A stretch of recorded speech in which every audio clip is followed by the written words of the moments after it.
માતાજી મિત્રો, જય દાદા દ્વારકાથી, જય માં ભવાની। કેમ છો બધા? મજામાં ને મિત્રો? લોકશાહીના શાસનમાં જ્યાં સુધી અધિકારી જાતિવાદ લક્ષ્યમાં રાખી કાયદાનું જે ઉપયોગ કરશે અથવા ઉપયોગ કરાવશે કે જાતિ લક્ષ્ય ધ્યાનમાં રાખી અને અમલીકરણ કરવા વાળો કાયદા અમલીકરણ કરાવવામાં વિશે ડરશે, ત્યાં સુધી પ્રજાને ખરા અર્થનો ન્યાય મળવાનો નથી।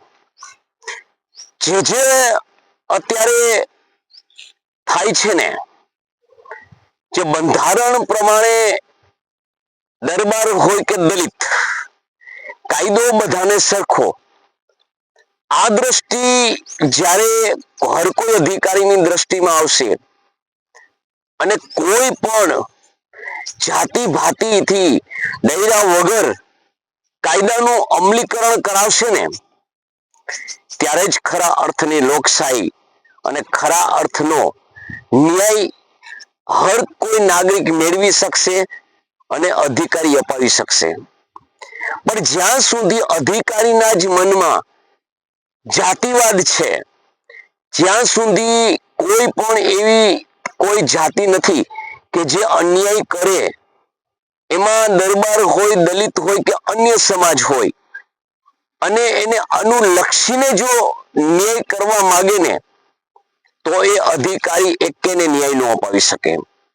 પણ બંધારણ પ્રમાણે જ જે વાતથી જે માણસે એના સમજૂતી મુજબ, એના કાયદા મુજબ જે એમના નિયમ છે એ પ્રમાણે કરે અને કરાવે ને, તો જ ખરેખરના અર્થમાં માણસને ન્યાય મળે, લોકશાહીનું પાલન કર્યું ગણાય, લોકશાહીને નિભાવી ગણાય। પરંતુ આ જાતિવાદના ભરડામાંથી જ્યાં સુધી આ કલમો પણ જો બંધારણની બાકાત નહીં થાય ને, ત્યાં સુધી ખરા અર્થની લોકશાહી આવવાની નથી। માણસ વિવિધ પ્રકારના વિવાદમાં ફસાય છે, વિવિધ પ્રકારના વાણી વિલાસ કરે છે, માફી માંગે છે, ન બોલવાની અરાજકતા ફેલાવે છે। આવું ક્યારે થાય છે? આવું ત્યારે જ થાય છે કે આપણું ન્યાયતંત્ર છે ને, એ કાં આંખેથી આંધળું છે અને કાનેથી બેરું છે। કારણ કે આપણે એવું કેમ કહીએ છીએ? એવું એ માટે કહીએ છીએ કે જ્યારે જ્યારે આવી સ્થિતિ ઉત્પન્ન થાય ને, તો ક્યારે થાય કે જેનો કાયદો કાં તો નબળો હોય અને કાં તો કાયદા પાલન કરાવવાનો નબળો હોય।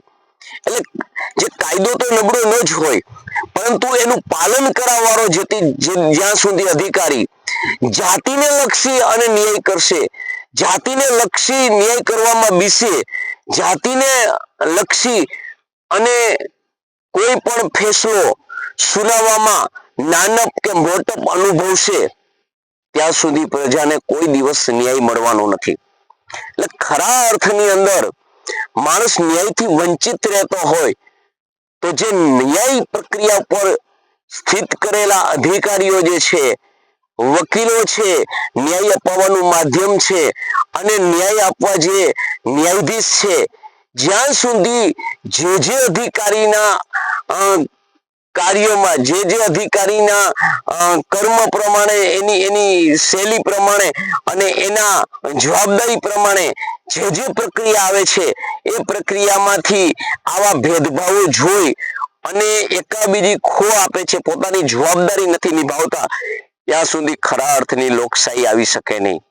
આપણે જાણી છે, રેવન્યુ મેટર હોય, રોડ રસ્તાના પ્રશ્નો હોય, કોઈ મકાનોના પ્રશ્નો હોય, આ જે રેવન્યુ પ્રક્રિયા જે શરૂ થતી હોય, તો આપણા ગામમાં તલાટી મંત્રીથી માંડી રેવન્યુ મંત્રીથી માંડી સર્કલ ઓફિસર અને ત્યાંથી માંડી અને આપણા તાલુકાના મેજિસ્ટર જે મામલતદાર સાહેબ છે એના અંડરમાં જે અમુક વસ્તુ આવે છે એ જ્યારે પોતાની જવાબદારીમાંથી કાં તો છટકે છે કાં તો જાતિવાદના ભરડામાં મારે આવવું નથી એમ જોઈ અને જે પોતે પોતાની જવાબદારીથી ભાગે છે અને જે ખો આપી અને ઉપર કોર્ટમાં મોકલે છે આ એની નિષ્ક્રિયતા છે. આવું જ્યાં સુધી શાસન ચાલે ને ત્યાં સુધી કોઈને ન્યાય ન મળે. કારણ કે પ્રજાનો પગાર ખાય છે, પ્રજાના ટેક્સના પૈસાથી પોતાનો જીવન વ્યવહાર ચલાવે છે અને પ્રજાનું જો કામ કરવા માટે એને તકલીફ પડતી હોય તો આવા અધિકારીની નિમણૂક શા માટે?